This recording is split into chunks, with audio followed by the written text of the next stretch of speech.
pessoal! Estamos ao vivo aqui para mais uma live do Amarelo.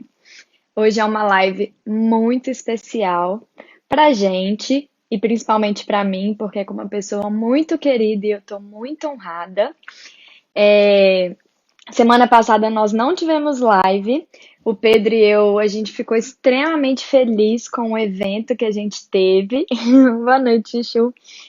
Semana passada a gente teve o nosso primeiro encontro de profissionais entusiastas da educação, foi super legal, a gente teve um momento de troca muito gostoso.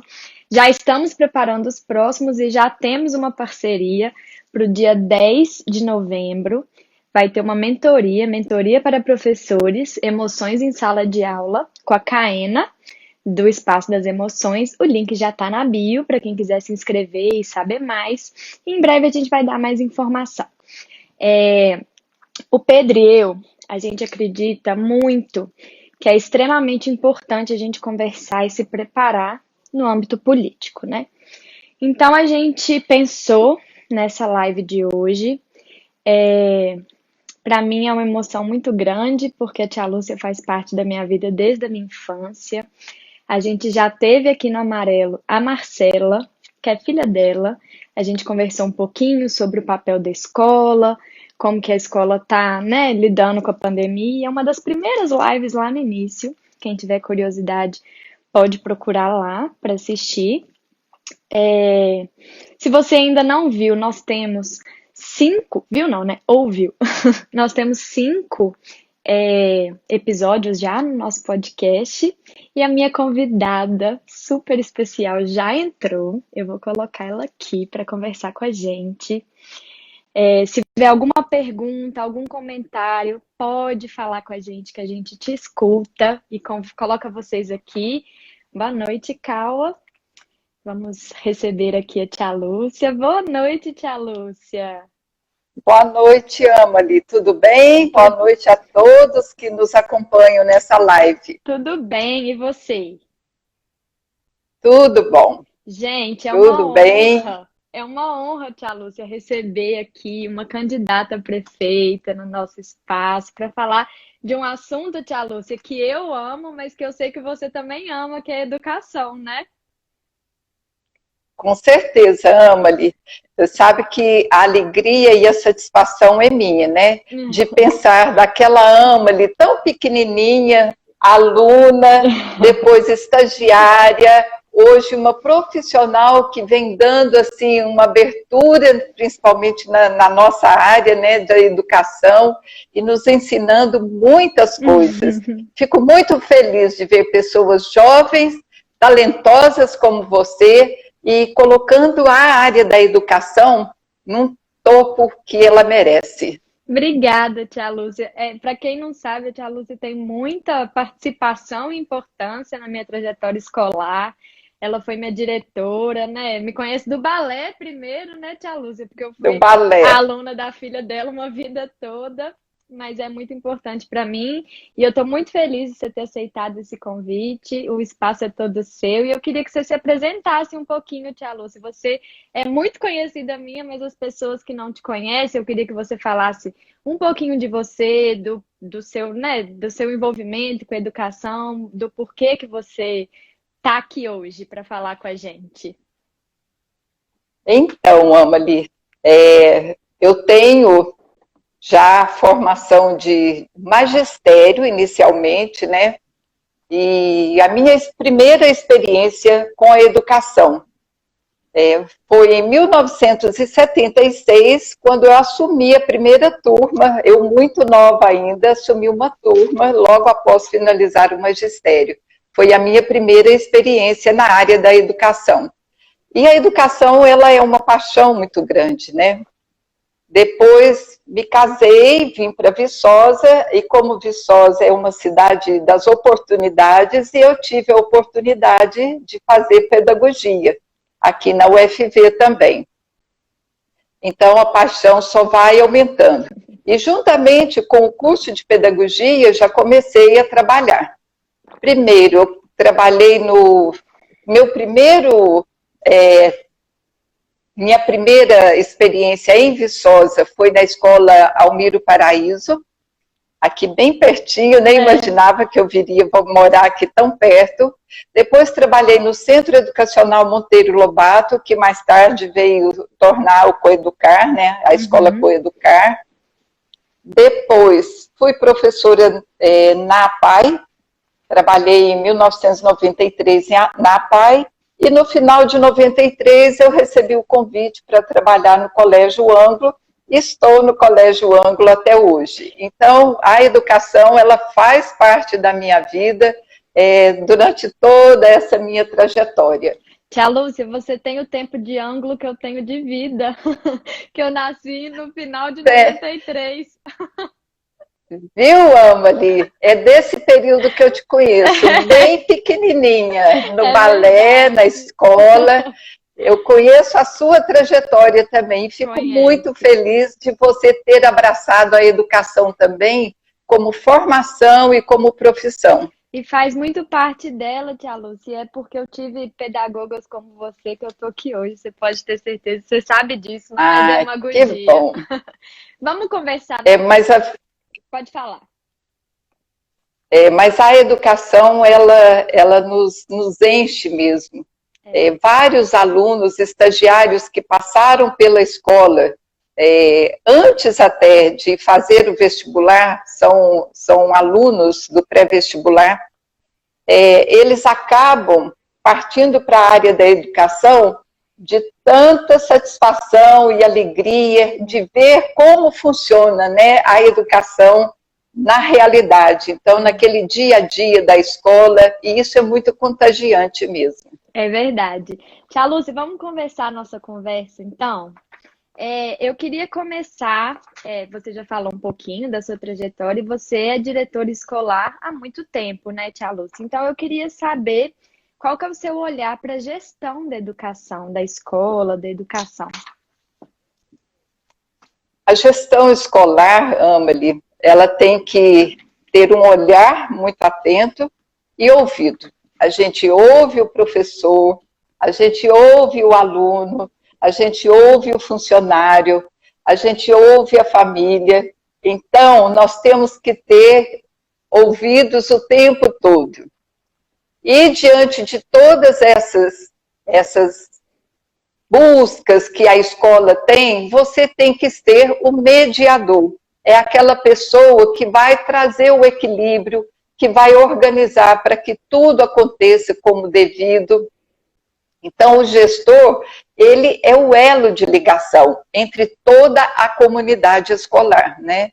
É uma função que eu falo assim, você tem que ter um olhar 360 graus, ver de todos os lados tudo o que está acontecendo e fazer com que a educação em todo aquele ambiente, que a gente sabe que todo ambiente nós temos pessoas de várias formas, né, que enxergam de várias maneiras, agem de várias maneiras, mas você tem que fazer dentro desse ambiente a tranquilidade para que a educação transcorra da melhor maneira possível. Então, esse é o gestor, é o que fala com o professor, com o aluno, com a família, com a comunidade, e inclusive com a comunidade externa também, né? É o gestor que é esse elo de ligação também da escola com a sociedade. Então, ele tem que estar muito presente. E eu acho muito legal, tia Lúcia, que sempre que eu penso na gestão de escola, eu acho que o gestor tem que estar ali no chão da escola, né? Porque você está falando desse olhar e acaba sendo um mediador de conflito também. Porque são muitos sujeitos, né, que a gente tem que preocupar. A gente tem que pensar no aluno, principalmente, sempre. Ele é sempre o centro, né, da nossa preocupação e do nosso motivo, claro, mas tem a família, a gente tem alunos que têm realidades muito diferentes, mesmo na escola particular, né, tia Lúcia? Óbvio que ainda mais na pública, mas mesmo na particular nós temos realidades muito diferentes e a gente tem que estar atento a isso, né, o tempo todo. Onde tem o ser humano, existem os conflitos, né, Amalie?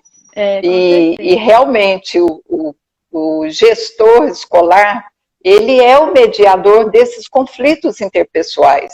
Uhum. E é nessa mediação é que a gente consegue trazer e formar o ambiente propício para que a educação transcorra, né? Para que o ambiente esteja o mais agradável possível, para que todos sintam bem e o trabalho seja Flua. fluido e isso, Joia. isso mesmo. E aí, por que que você acha importante, então, Tia Lúcia, que pedagogos ocupem espaços em cargos públicos, né? Ocupem cargos públicos, façam parte dessa máquina. Se você quiser falar um pouquinho sobre ela, enfim. Essa nossa experiência e essa nossa formação de gestor escolar, de professor, ele nos dá muito, aflora muito na gente o ouvir. E a pessoa à frente da administração pública, ela tem que ouvir muito, muito mesmo. São muitos anseios, são muitas as necessidades, e esta nossa formação, ela nos prepara para isso. Eu acredito que seja um ponto muito positivo a nossa formação para um gestor público, né? Assim como também como um gestor, no meu caso, de uma escola privada. É essa sensibilidade mesmo, de ouvir e de saber conduzir para que as coisas transcorram da melhor maneira possível. A minha experiência que eu já tive, né, no setor público foi muito bom. Me dei muito bem, consegui trabalhar, porque eles falam que na gestão pública você não consegue, que é muito amarrado. É muito difícil, porque você tem uma burocracia muito maior, é tudo muito entrelaçado, né? Mas você tem possibilidade de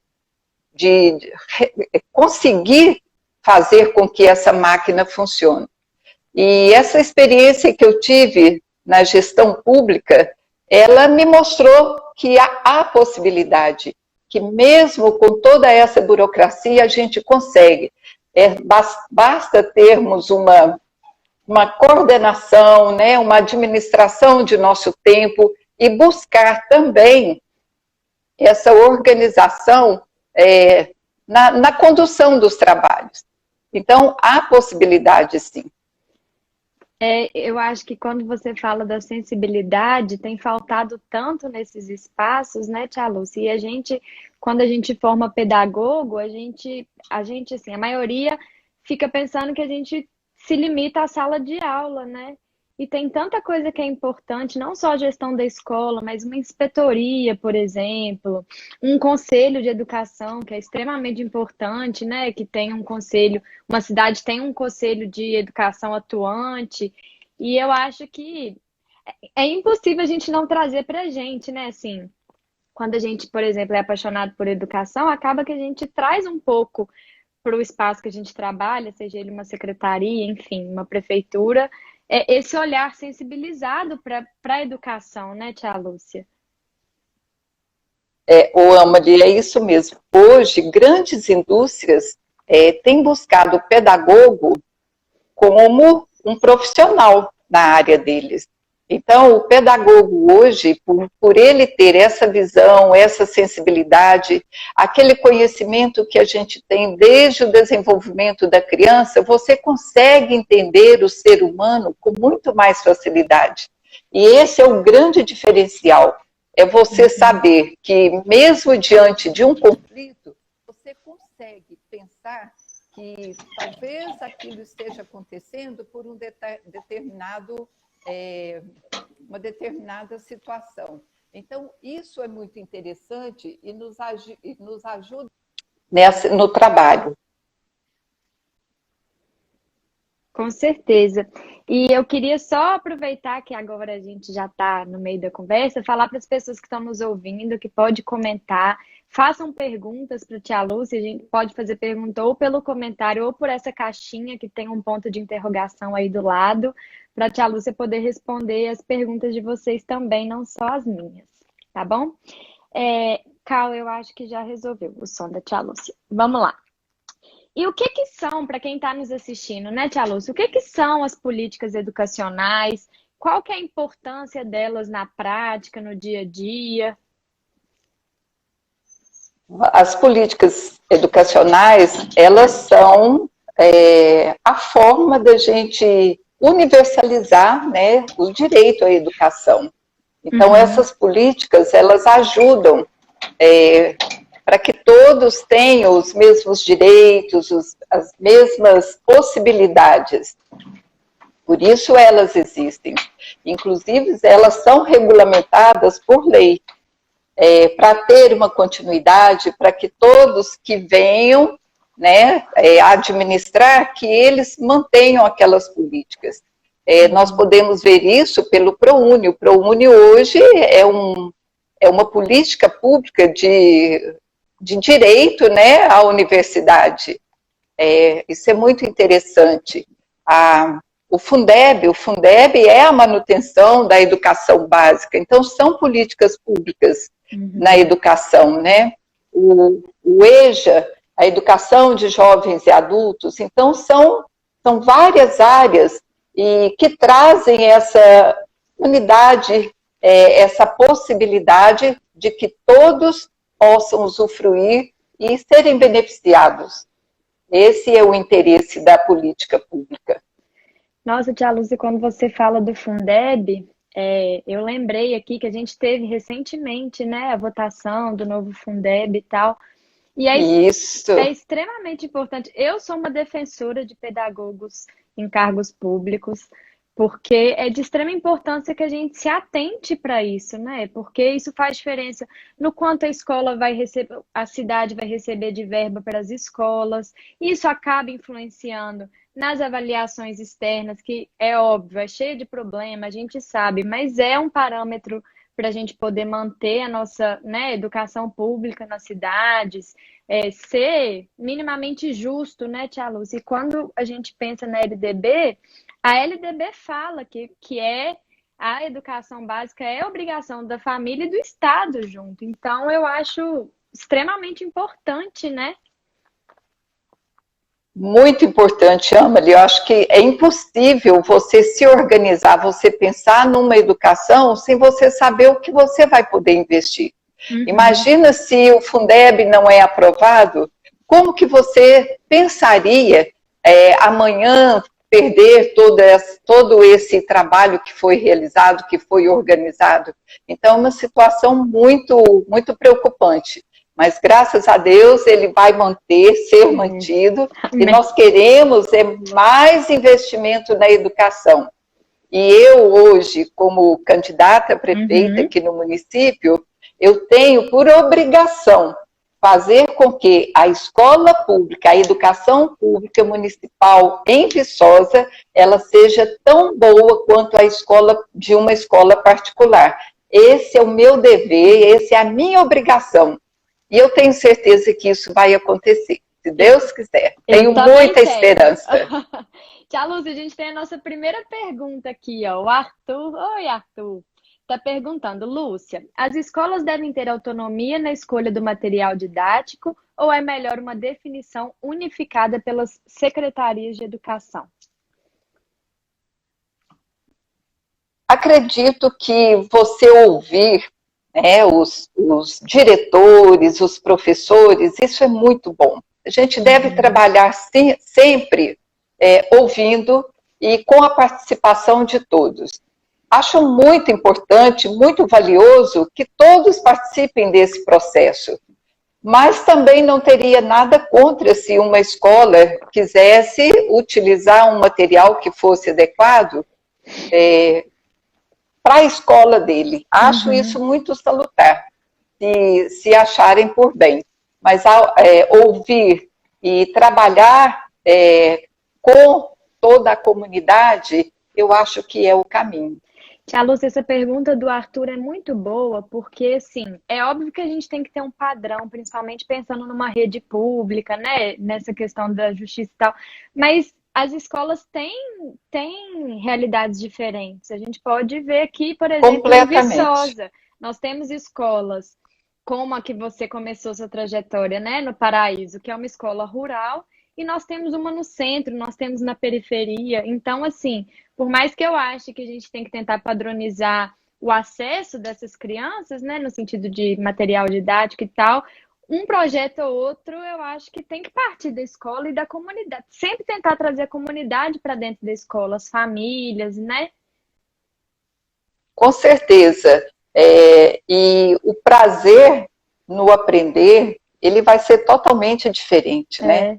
Como que eu vou padronizar algo se ele não encaixa naquela escola? Então, Uhum. essa liberdade, ela deve existir, sim. É, que as crianças ficam até com sentimento de pertencimento, né? E aí o processo de ensino e aprendizagem, com certeza, é muito mais eficiente e mais gostoso. Com certeza. O resultado é uma educação prazerosa e uma educação para o resto da vida. Eles jamais vão esquecer quando eles aprendem com satisfação. Uhum. Ô, tia Lúcia, eu ouvi agora, né, nesse período de eleição, para quem não é de Viçosa, tem uma rádio aqui da cidade que tem feito entrevista com todos os candidatos a prefeitos e vices, né? Aqui em Viçosa são 9, duas mulheres e 7 homens. E eu ouvi a sua entrevista e do seu candidato a vice, né? E você falou que apesar de você ser uma diretora de uma escola particular, você acredita que a formação dos professores da escola pública é muito forte, é muito boa, porque por mais que vocês façam entrevista, uma aula expositiva, seja lá o que for, né, no processo seletivo, os professores que trabalham na rede pública, eles passam por um concurso, é uma coisa bem concorrida. Nós temos professores muito bons na rede pública. Eu queria que você falasse um pouquinho disso, que eu gostei muito. Eu fiquei com vontade, eu sabia que tinha um tempinho curto, mas eu fiquei com vontade de ouvir mais sobre essa Mas, formação, essa sua Amali, visão. é justamente isso. O professor da escola pública, ele passa por um processo seletivo muito rigoroso, muito mesmo. Então, você tem ali na rede pública, na rede estadual, professores altamente capazes, né? Altamente selecionados. E quando eles falam que a escola pública ela é deficiente, nós não podemos aceitar isso. O professor é extremamente capacitado. Então, por que não dar oportunidade a eles de trabalhar da forma que convém, né? Com entusiasmo para ele, com material didático próprio, não só o livro, mas o material que complementa todo o trabalho dele, todo o processo educativo em uma sala de aula. Então, o que eles precisam é dessa atenção. E eu, como educadora, como uma diretora de uma escola, eu não posso deixar de trabalhar e de buscar esse apoio a esse professor que é tão capaz e, às vezes, ele fica até impedido de mostrar toda a sua bagagem por falta desse apoio dentro da própria escola, dentro do próprio município, ou que seja na escola estadual. Mas a gente precisa buscar esse amparo e fazer com que ele possa realmente mostrar para a comunidade a capacidade dele, o quanto ele foi preparado e o quanto ele lutou para passar naquele concurso. Uhum. E a gente precisa reconhecer isso, né? Reconhecer o valor desse profissional. É muito importante isso. E muitas vezes o professor não tem esse reconhecimento, mas eu consigo ver essa capacidade dele de estar ali naquele lugar, porque ele foi muito bem selecionado e ele foi muito bem preparado. Uhum. E a gente tem que aproveitar isso na escola.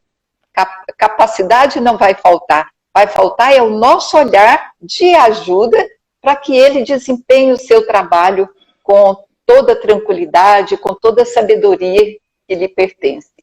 Ai, que legal, tia Lúcia, te ouvir falar isso, porque nesse período de pandemia, principalmente, eu falo que assim, essa pandemia mostrou pra gente duas coisas. Uma, que o professor é extremamente desvalorizado. Não que a gente não soubesse disso, mas no geral, né, acontece muito. E eu tenho visto o movimento contrário, principalmente de pais, valorizando o trabalho do professor. A gente sabe que o professor muitas vezes tem dupla, tripla, quíntupla jornada, né? Chega em casa, tem muita coisa para fazer e tal. E aí eu fico muito feliz de te ouvir falando isso, porque outro lado que a gente ouve é que, principalmente agora na pandemia, por exemplo, os professores estão fazendo corpo mole porque não quer voltar para a escola. Não é por causa da segurança dele e dos alunos, é porque está fazendo corpo mole. Então, ter esse olhar, né, da gestão para o professor, de valorização, é muito legal, tia Lúcia. Amalie, essa pandemia, ela fez a gente reconhecer realmente o papel fundamental do professor. Por mais que o pai, a mãe ou quem quer que esteja, que cuide da criança, que tenha aquele afeto, aquele vínculo com a criança, ele não consegue fazer o que o professor faz numa sala de aula. Então, mesmo à distância, a gente pode perceber o quanto aquela afetividade à distância com a criança foi importante nesses momentos, né, tão difíceis que a gente está vivendo. E tira essa ideia E, de que o sim, professor é cuidador, né? Ele não é cuidador, ele é nunca, professor. ele não é cuidador. E o mais interessante é que a gente mesmo, né, consegue trabalhar sempre juntinho, com aquele afeto, a gente imaginava, essas crianças não vão aprender. E agora, no final, a gente consegue perceber que eles estão caminhando, Uhum. eles estão aprendendo e eles estão dando esse retorno para a gente. Isso é muito importante. Sabemos também que nesse retorno pós-pandemia, os professores que já estão trabalhando muito, eles vão continuar trabalhando e assim, de maneira muito mais intensa. Por quê? Uhum. Porque eles vão ter que fazer um diagnóstico, eles vão ter que dar sequência a tudo aquilo que o aluno teria que ter aprendido e não conseguiu aprender, ele vai ter que fazer o nivelamento desses alunos, dar prosseguimento na série que ele vai entrar, né, que será a segunda, daqui para frente, dar o Uhum. segmento. Então, o trabalho que ele vai ter é muito maior, mas o professor não foge à luta, Não. não. Eu já disse isso e ele não foge. Ele é capaz de muito mais. É. Eles foram capazes de levar a escola para dentro de casa. Eu vejo aqui agora no município como é muito mais difícil, mas como eles trabalharam para adquirir um material e que vai começar a ser entregue para os alunos. Então, mesmo diante da dificuldade, as coisas estão acontecendo, né? Uhum. Isso é muito importante e a gente vê o valor desses professores, como eles são capazes de reinventar a escola no momento que precisa do auxílio dele. E aí a gente volta no início do início da sua fala, do olhar e da sensibilidade, né? Como é importante hoje que as secretarias de educação, pensando na rede pública, né? Que as secretarias de educação, enfim, os gestores mesmo apoiem e acolham esses professores também e deem suporte para esse trabalho, né? Porque a gente sabe que as realidades são múltiplas dos nossos alunos. Muito, muito diferente. E esse olhar, essa sensibilidade, o professor consegue, ele consegue perceber e o trabalho dele vai ser aí agora, ver individualmente qual ponto que eu preciso chegar, de que ponto eu vou partir, Uhum. onde houve realmente aquele aprendizado e dali para frente eu prosseguir para que aquela criança tenha um pleno conhecimento de tudo que foi passado para Passado. ele, né? Queria ler dois comentários aqui, tia Lúcia. É a minha tia, Elis Cláudia, que também é professora, escreveu: Nós, professores, mesmo sem recursos, precisamos nos dedicar aos nossos alunos e demonstrar a eles que estamos para eles em sala de aula. E a Mar, minha amiga querida, filha da tia Lúcia, escreveu: o investimento em uma boa educação, educação de qualidade, é também investimento em segurança. E aí eu queria pegar esse gancho da Mar para a gente pensar assim, a educação, a gente sabe que é a base de tudo. A política pública gira em torno de todas as outras, né, tia Lúcia? A Marcela deu o exemplo de segurança, mas a gente pode pensar na saúde também, né? Enfim. Pensando na criança, no adolescente, a gente não pode, nós não temos como, Amalie, trabalhar individualmente. Não existe somente a Secretaria de Educação que precisa ter esse olhar para o educando, para o aluno.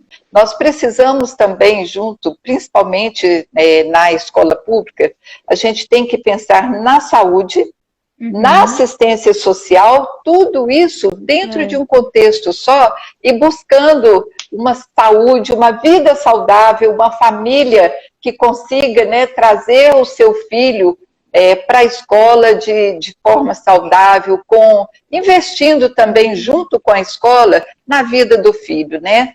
Nos seus estudos, no seu aprendizado. Isso é muito importante. Então, a gente não tem como pensar em educação e pensar somente ali naquele setor. Ele envolve toda uma área e que precisa do amparo, né? Com certeza. A criança tem que ser amparada em todos os sentidos. É verdade. A gente tem aqui a nossa primeira pergunta na caixinha de pergunta. Quem quiser fazer, façam. E a pergunta é a seguinte, é do Pedro, tia Lúcia. Como você enxerga a educação em Viçosa neste momento e quais os pontos fortes e os que precisam melhorar? Muito interessante a pergunta, Amalie. Eu tenho acompanhado, e principalmente agora que eu me dispus, né, a estar candidata prefeita de Viçosa, então você passa a ter um olhar mais focado. E como eu já tenho o trabalho dentro da educação, você passa a observar mais. Viçosa, ela teve um salto muito grande na área educacional. Nós tínhamos até pouco tempo um número muito pequeno de crianças atendidas na rede da educação infantil. Então, houve uma ampliação muito grande. Nós temos hoje uma creche de período de tempo integral em Nova Viçosa que dá atendimento às crianças daquela região, e são muitas crianças. Está sendo finalizada agora também uma escola de educação infantil ali dentro da AEV, um espaço grande, um espaço todo adequado, pensado para elas. Então, é mais um salto que a cidade deu. Temos também uma outra escola que está sendo finalizada lá no Centev, uma escola que vai ser de tempo integral. Então, isso tudo são avanços, são grandes possibilidades que a gente tem dentro do município. É o investimento na educação, é o investimento na segurança, é o investimento na criança e na adolescência. Agora a gente pode ver isso bem recentemente. Viçosa ela foi classificada como a primeira escola no estado de Minas Gerais e a terceira do Brasil como uma escola educadora e conectada. Isso é devido a essas políticas públicas investidas aqui no município, são os resultados do trabalho, do envolvimento e do investimento na criança e no adolescente, que trouxe esse resultado para o município. E isso a gente, assim, o que for bom, a gente tem que manter e temos que crescer para que melhore cada vez mais, né? Pois é, e aí o que você acha que precisa melhorar, que é o finalzinho da pergunta do Pedro? O que precisa melhorar, eu acho que essa valorização, a gente buscar um material didático em que a escola possa realmente trabalhar, fazer a diferença, né, com os nossos alunos, para que os alunos sejam motivados, eles sintam realmente pertencentes àquela escola, que aquela escola faça diferença na vida dele. E da mesma forma o professor, ele tendo esse apoio, ele vai sentir muito mais prazer. E assim, quando se tem o prazer, tudo vai fluir. A educação, ela vai ser realmente uma educação que vai fazer a diferença na vida da criança, na vida do professor e na vida do nosso município. Com certeza, tia Lúcia. E Para quem não sabe, além de tudo isso que a tia Lúcia já fez, ela também já foi secretária de assistência social, né, tia Lúcia? Então, além desse Isso. olhar para a educação, a gente tem esse olhar social. E aí, como você teve essa experiência, eu queria saber de você o que que você acha efetivamente que a educação influencia na assistência social, né? Assim, na vida das pessoas, dessas crianças, dessas famílias, né? Porque quando uma escola atende uma criança ou um adolescente, ela não atende só a criança e o adolescente, né? Ela atende aquela família, aquele contexto que ele está inserido. Pois é, Amali, é muito importante isso. Por isso que eu disse, não tem como você trabalhar separadamente, apenas você olhar a educação, somente a Secretaria de Educação vai responder por ela. Não Uhum, é. A criança, ela precisa de toda um amparo. E esse amparo, ele vai desde a assistência social, à saúde, à educação, à oportunidade de projetos, né, que envolvem, que eles possam participar. Então, tudo isso, a Secretaria de Esportes, uhum. Secretaria de Cultura, então são todos dando esse suporte para que realmente aconteça de forma muito positiva, né? Uhum, Nós não temos como pensar na criança sem você pensar em todo esse amparo. E a assistência social, ela tem esse trabalho de acompanhar a criança. Existe um, um registro, né, da frequência da criança. Então, se uhum. ela não participa da escola, se ela está ausente, essa família precisa responder por isso. Ela precisa ser orientada da importância de manter aquela criança na escola, de fazer com que ela participe das aulas todos os dias. Então, é um trabalho em conjunto. Até do próprio É, conselho é tutelar, né? até do próprio conselho tutelar.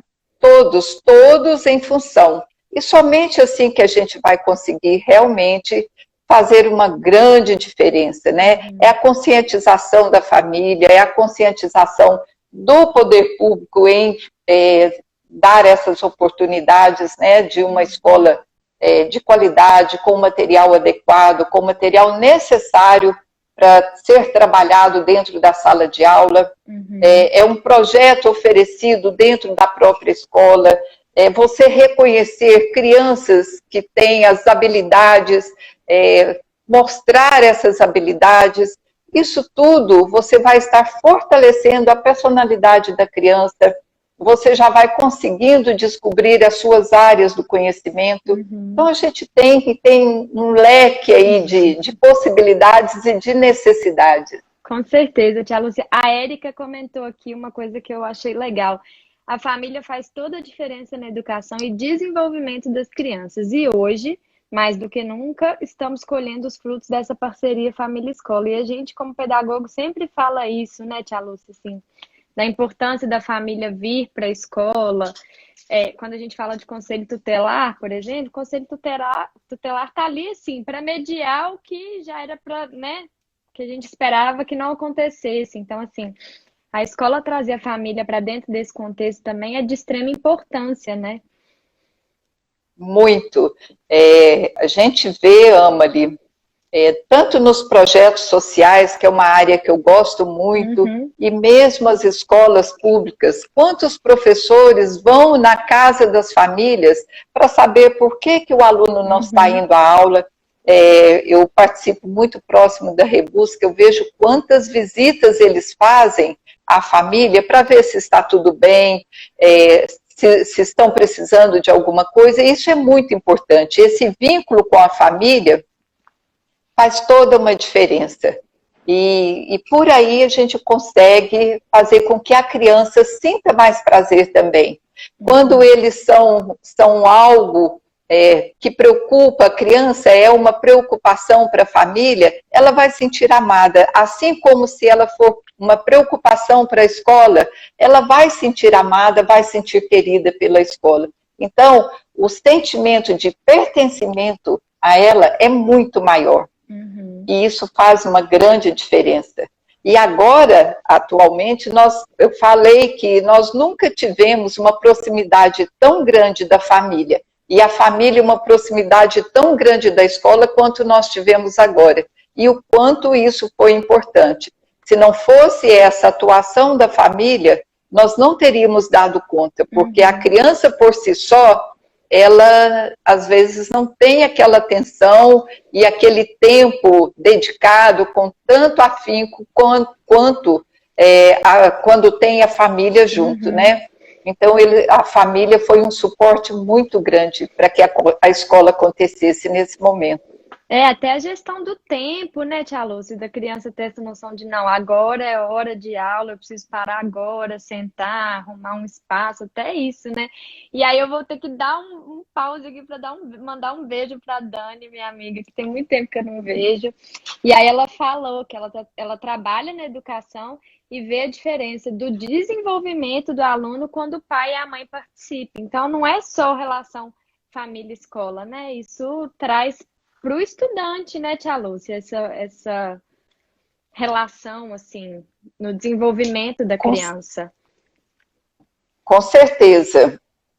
Quando a família acompanha, quando a família ajuda, né, nas atividades, quando a família quer conhecer aquilo que a criança está estudando, está aprendendo, quando ela mostra o interesse, a criança fica totalmente feliz. E essa felicidade faz com que ela se envolva mais, faz com que ela busque mais. Isso é importante, muito importante.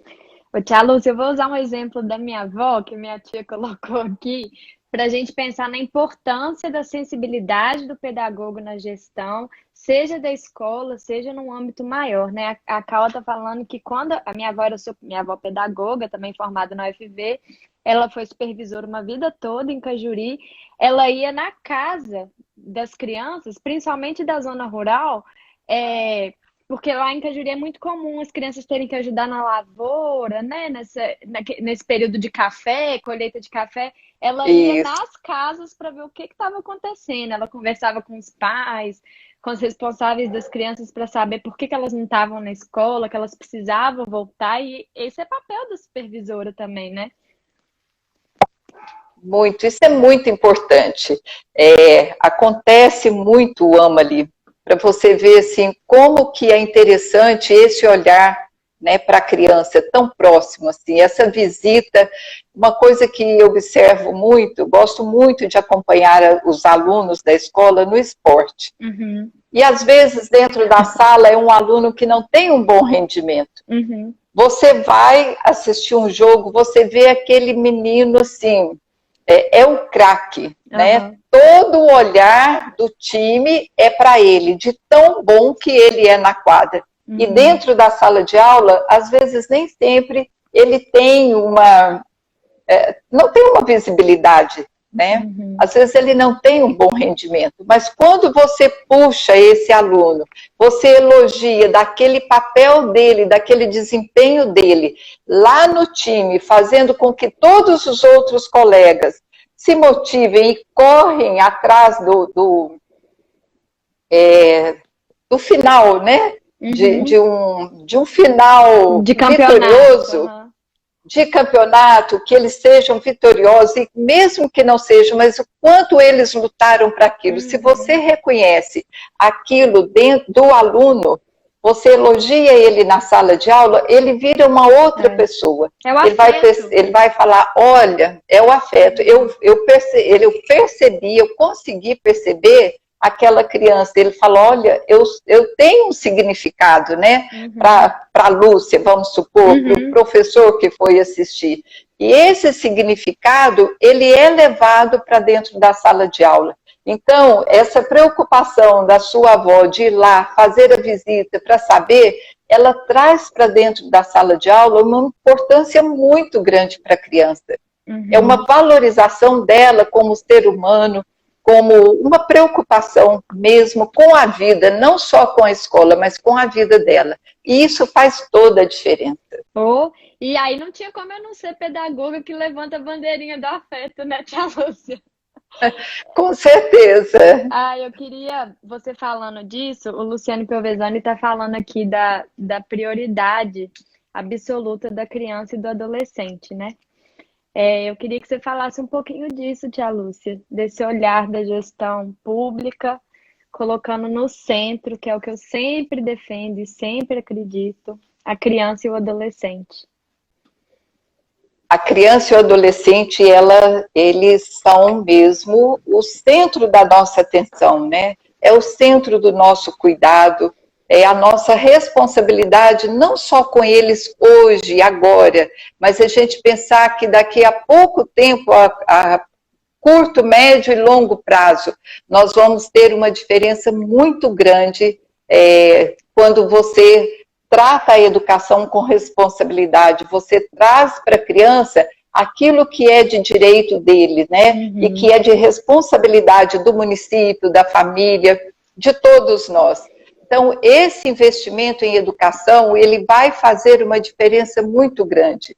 Eu sempre falo isso, quando eles me perguntam sobre segurança, eu falo, eu quero tratar a segurança a partir das crianças, porque eu quero muito em breve que a segurança ostensiva, que ela seja somente assim, para trazer a paz, a tranquilidade, só passeando, mas que eles não tenham aquela necessidade da repreensão, né? Então, assim, que seja uma polícia pacificadora, mas que não precisa ser repressora de jeito nenhum, porque as crianças, elas vão ter a educação, elas vão ter o cuidado, elas vão ter toda a atenção necessária e que é de direito deles. Nossa, que lindo. Isso é o nosso papel e a nossa responsabilidade. Fiquei emocionada. A Amandinha falou aqui, ó, tia Lúcia, é fundamental esse olhar para os alunos das escolas públicas. Tenho certeza que em sua gestão poderá dar essa oportunidade de valorização como ser humano. Muitos elogios para tia Lúcia. Minha mãe está perguntando, tia Lúcia, e a educação direcionada ao adulto e ao idoso, como seria na sua gestão? Com certeza, os projetos, né, da educação de jovens e adultos, eles terão também todo um diferencial. O adulto e a criança não tem muita diferença para aprender. De jeito nenhum. Então, toda essa motivação que nós daremos para a criança, nós daremos também para o adulto e para o idoso, principalmente. Como eles gostam do carinho, da atenção. E, inclusive, nós vamos criar um centro de referência do idoso, onde ele vai poder não só ter também a condição, a possibilidade de aprender, né? Se ele não for alfabetizado, ele vai ter a possibilidade da alfabetização, ele vai ter a possibilidade de aprender um artesanato, de valorização da vida dele, de ocupação do seu tempo, mas uma ocupação com várias áreas e que trazem uma satisfação para eles. Nós vamos criar, na nossa gestão, o Centro de Referência do Idoso. Já temos hoje um grande apoio da universidade através do PMTI, que é o Programa Municipal, né, da Terceira Idade.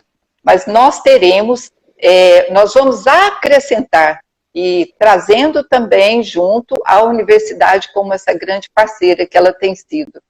Que legal. Gente, a gente está entrando nos 10 últimos minutinhos da nossa live, então se você quer fazer alguma pergunta para a tia Lúcia, a hora é agora. Oi, Eliana. Olha, tia Lúcia, a gente está muito prestigiada essa noite. Eliana é outra pessoa que me ensinou muito sobre educação e sobre olhar para os professores e para os estudantes, que eu também tive o prazer de trabalhar com ela. Mas enfim, tia Lúcia, eu vou partir para a minha última pergunta e depois eu vou deixar esse espaço para as pessoas que quiserem perguntar para você falar um pouquinho, que é um pouquinho sobre... eu sei que você acredita muito na educação pública e a gente sabe que a infraestrutura dela, né, é muito problemática hoje no Brasil. Eu queria saber o que você acha que falta para a gente ter realmente, pode ser no âmbito municipal, ou estadual, ou federal, uma educação pública de qualidade. Amalie, a infraestrutura, ela é muito importante.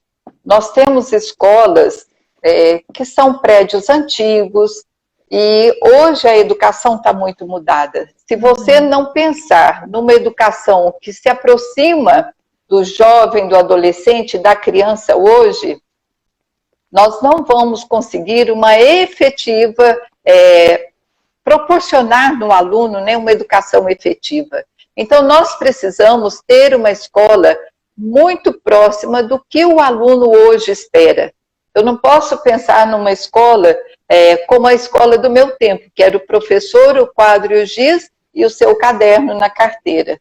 Não, hoje nós temos uma vida muito mais dinâmica, nós temos uma tecnologia aí que avançou, principalmente agora nessa pandemia, como nós crescemos, como nós aprendemos, né? Eu falo por mim, assim, eu tive que me virar em muitas coisas que eu não conseguia fazer, inclusive participar de uma live ali. Quando que eu, tia Lúcia, ia participar de uma live? É verdade. Então, nós temos que fazer uma escola moderna, uma escola que vá de encontro aos anseios dos nossos alunos. Nós não podemos pensar só naquela nossa época, né? E o prazer para aprender, ele só se dará se a gente aproximar do aluno. Então, isso a gente tem que buscar. A infraestrutura das escolas, elas precisam ser melhoradas.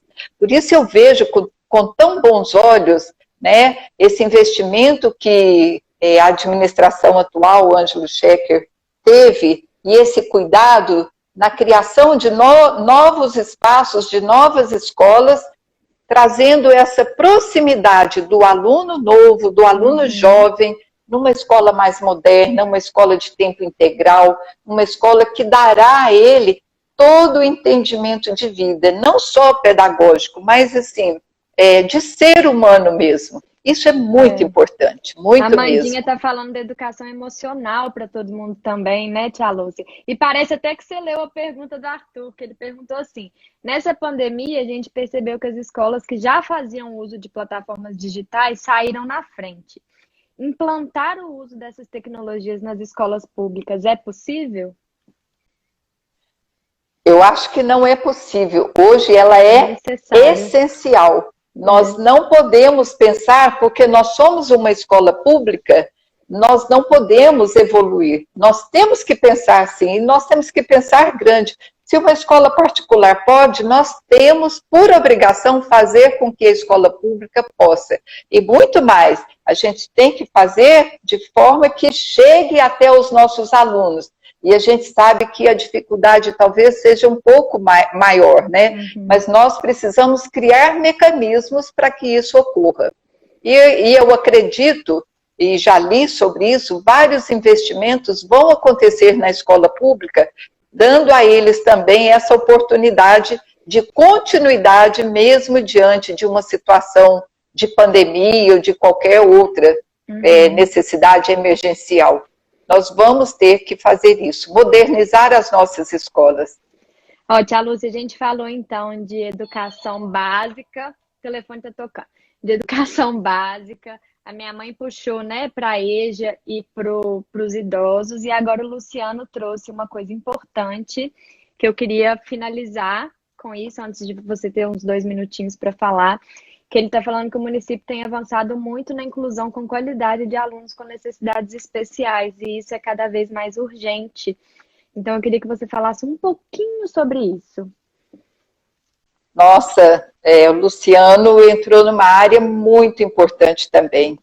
É impossível você pensar numa escola hoje que não seja uma escola inclusiva. E o município já tem feito esse trabalho dentro das escolas, buscando profissionais que atendam às necessidades dos alunos. E são muitos alunos atendidos. E eu sei que nós, inclusive, até já perdemos. Você sabe que nós trabalhamos também, né, no Colégio Anglo com a educação especial. Pioneiros, e nós, inclusive, né? já perdemos alunos para o município de tão bom que o atendimento tem sido. Então, eu acho isso é muito salutar. Fico muito feliz por isso e nós vamos continuar investindo. A criança especial, ela terá todo o direito, assim como os demais, nas escolas públicas. E elas já estão tendo, mas nós vamos fazer com que elas não percam e elas tenham ainda mais essa atenção especial para eles. Tia Lúcia, eu quis trazer, eu e o Pedro, né? Como eu falei no início, a gente acha essa conversa muito importante. E eu quis trazer essa conversa aqui, nesse momento, porque eu trabalhei até no início da gestão do Ângelo, como coordenadora pedagógica na Secretaria Municipal de Educação, que foi lá que eu trabalhei com a Dani, com a Eliana, enfim.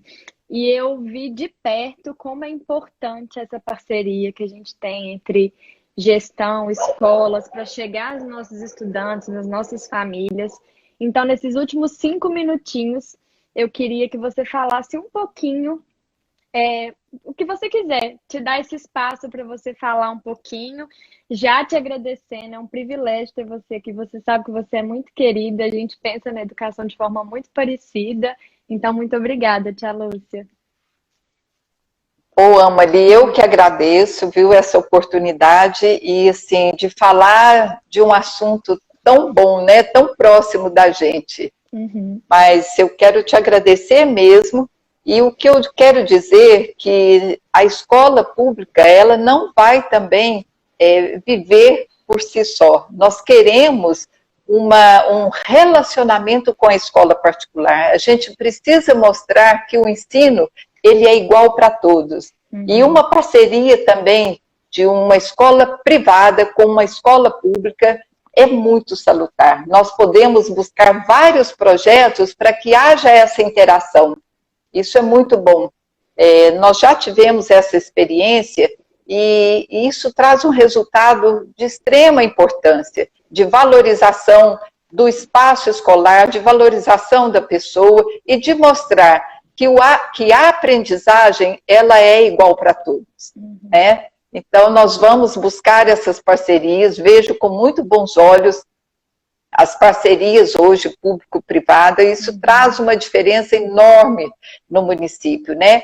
E acaba também influenciando a todos que vivem e convivem na comunidade. E isso nós vamos buscar. Com certeza, tia Lúcia, eu queria agradecer também o seu olhar de afeto, que eu sei que você também acredita nisso. Para quem não sabe, a tia Lúcia foi uma pessoa muito importante no meu ensino médio, que me apoiou muito. Quando eu resolvi não fazer terceiro ano, deixei a tia Lúcia de cabelo em pé para poder fazer pedagogia, e a tia Lúcia me apoiou muito. Então, eu queria te agradecer, você está sendo super elogiada nos comentários, todo mundo mandando beijo, coração. A Caua falou que ela ouviu nós duas tomando chá, tia Lúcia, faltou só o pão de queijo. Ah, que delícia! Ô, Amali, muito obrigada, viu? Quero deixar um beijo bem grande para quem está nos acompanhando. Gratidão mesmo e obrigada a você e parabéns pelo seu trabalho, seu do Pedro. Eu tenho acompanhado sempre que eu tenho condição aqui, agora ando meio apertada, mas tem trazido muita experiência boa para a gente, viu? Ai, que bom, tia Lúcia, eu fico muito feliz e eu queria aproveitar então para convidar quem não nos segue a nos seguir, que a gente trata de vários assuntos da educação aqui. A gente já tem na nossa bio aí um link para uma mentoria, tia Lúcia, que a gente vai fazer de outra estagiária do ângulo, com a Caena, sobre educação emocional para professores lidarem, né, em sala de aula. E é isso, gente. Muito obrigada, boa noite. Obrigada, tia Lúcia. E vamos divulgar essa conversa para chegar em todo mundo, que vale muito a pena, né? Muito obrigada, viu, Amali? Um grande abraço para você agradeço, e obrigada, Pedro, também, viu? Beijo, gente. Tchauzinho. Obrigada. Beijo. Tchau.